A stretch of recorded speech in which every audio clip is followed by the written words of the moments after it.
Well, let's kick off by talking about what is workplace diversity and inclusion. We can describe workplace diversity as the differences that we each bring to the workplace. Each of us will bring different mix of characteristics, and of course, the deeper and broader that mix is, the more diversity that the workplace or the team will have. And workplaces have a legal responsibility to create an environment that accepts, respects, and values each of those differences. So there's a very strong legislative framework in place to ensure that workplaces do accept and respect and value those differences. And not only a legal responsibility, but also we could argue that there's a moral responsibility, that it's actually the right thing to do to create a workplace or a work environment that accepts, respects, and values each of those differences. So when we think about diversity, diversity is about that difference and the importance of that difference. So we talk about the legal and the moral responsibility. When we talk about inclusion, we're actually talking about how we make that mix work. So the inclusion is about doing and acting in a way that makes others feel like they belong and valued and a part of the team, regardless of the difference. So, regardless of my gender or how I identify my gender, regardless of my age, regardless of my cultural heritage, regardless of the way that I like to work, regardless of all those things, the workplace has a legal and moral responsibility to make me feel like I belong, like I'm part of the team, and that my contributions are just as valuable as the next person's. And that's really about inclusion, making everybody feel like they belong and are important as part of the team, and that nobody gets excluded, which is on the outer or left out, or that we have a particular framework of acceptance for one group of people and a different framework of acceptance for another. So, inclusive workplace practices embrace individual strengths and differences and provide opportunities for all staff to achieve their full potential. So, the crux here is not about saying, although there is a legal obligation, it's not about saying that inclusion is important because we have a legal responsibility. Yes, that is correct. But inclusion is important because inclusion actually makes us better at what we do. We we each of us bring difference, but each of those differences brings strengths. And really, the basis of our inclusion, our inclusive and inclusion policies and procedures and protocols should be about identifying, recognizing, and identifying that each of us bring different strengths to a workplace or a work team, and that we should be focused on leveraging those. I'll come back to that idea a bit later as we work through some of these other topics. And if we have a look at some of the most common characteristics of diversity that we talk about generally when we talk about workplace diversity, we talk about things such as diverse race or culture, or as I like to um, uh, describe it more as in terms of heritage. What is my cultural heritage? Um, we talk also in terms of diversity of color, of sex, which is biological, or gender, which is social, and how we identify. So I may be one biological sex, but I may identify as a different gender. My sexual orientation in terms of my sexual preference. Um, and that can be, again, these are really crude uh, dichotomies, but you might talk about someone being hetero or someone being gay or lesbian, or perhaps someone being asexual. Um, we talk about diversity in terms of age. We have millennials, we have Gen Xers, we have boomers, we have all these different labels for people who fit within a particular age category. We have diversity around physical disability or physical ability. We have diversity around mental disability, things such as cognitive disability or perhaps mental health conditions. We have diversity around marital status.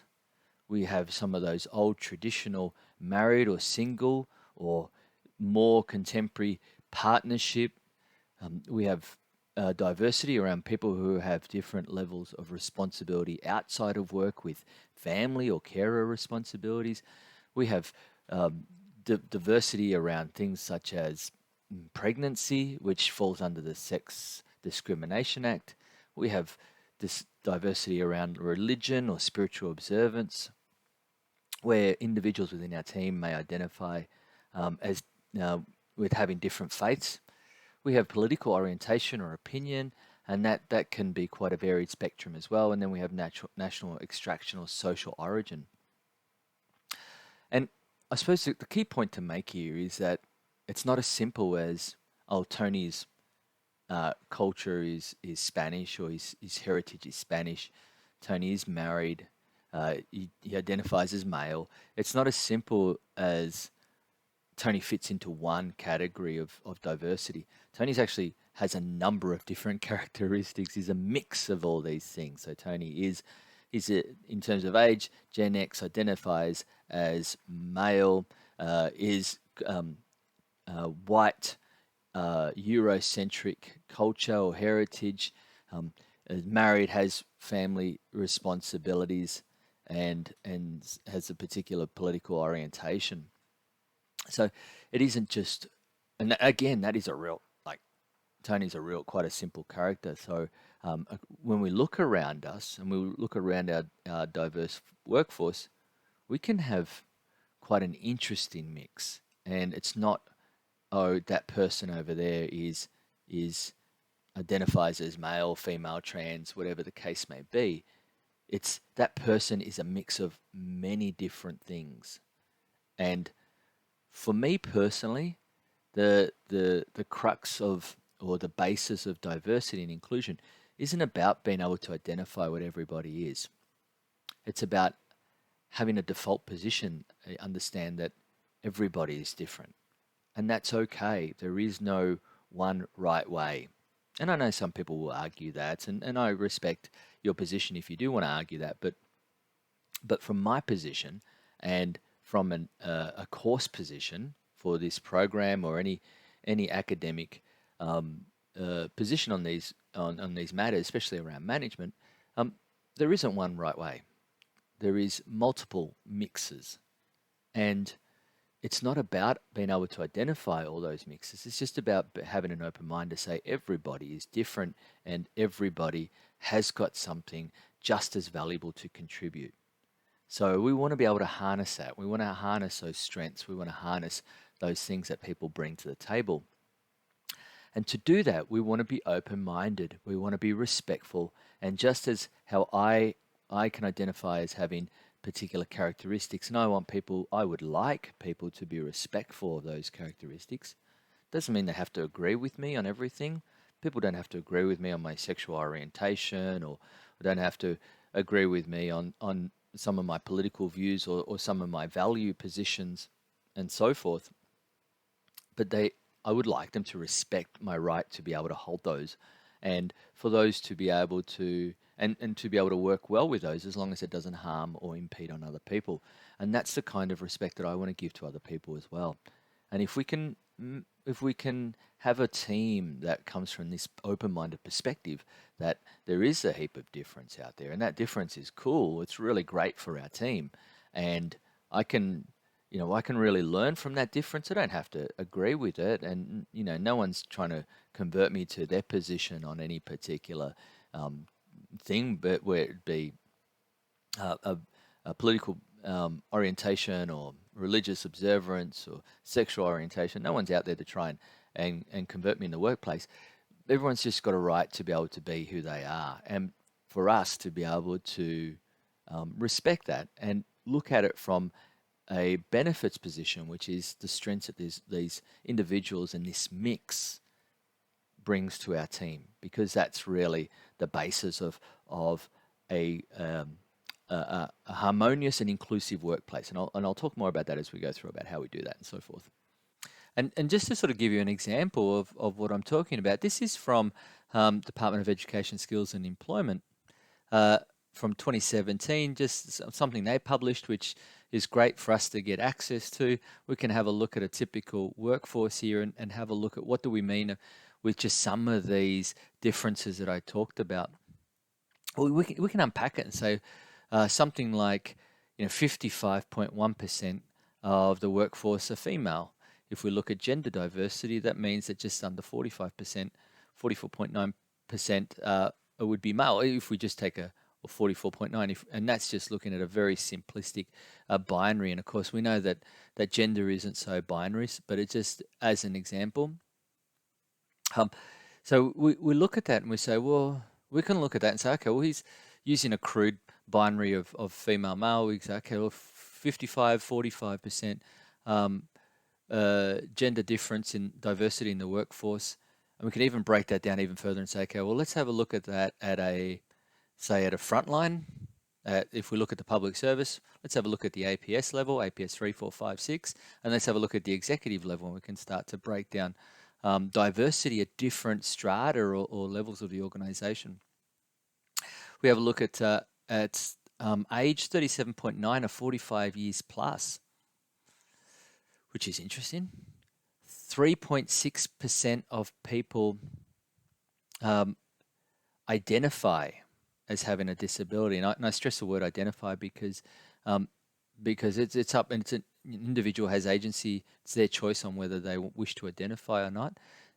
My guess, and supported by numerous studies, my guess is that 3.6 is underrepresentative of peoples with disabilities. The same with the Indigenous Australians at 2.9%. The workforce would be greater than that. It's only 2.9 of the workforce at education and skills and employment that have identified as being Indigenous or having an Indigenous heritage. 5.2 at LGBTIQ plus. So again, we can break down some of these examples of diversities, and we can start to see that workplaces can be quite an interesting mix. And this is from the Diversity Council of Australia, and just to sort of give an idea of support, how people feel about diverse workplaces.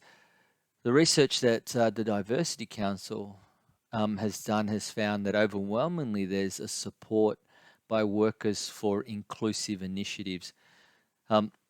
So this is 2017 and 2019. You see that 43% strongly agree with inclusive initiatives within the workplace. On the opposite end of the scale, only 3% oppose or strongly oppose. So it's overwhelmingly that people see the positives. Either strongly support or support the initiatives that the workplaces are doing, because if you've worked in a diverse workforce and in a workplace that has a culture of inclusion, you would recognize that there are a number of benefits, both at an organizational level, but also at a personal level for us, in terms of being exposed to greater differences, to understanding those differences and helping us to grow as part of that. People overwhelmingly see the benefits of that.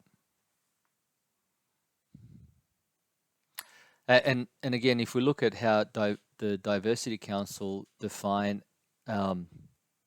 diversity and inclusion, their definition of diversity is the mix of people in your organization. So diversity refers to all the ways in which we differ. And again, they talk about Aboriginal, Torres Strait Islander background, age, education, gender, profession. So again, that mix of those things we've been talking about. And then they look at inclusion as how they get this mix to work. And that's really the crux of it. How do we get that mix to work? Because diversity can be challenging if an organization doesn't have a good culture around it. So if you've got a culture that's embedded within a closed mind mentality and you try to introduce diversity within the workplace, the mix is not going to work.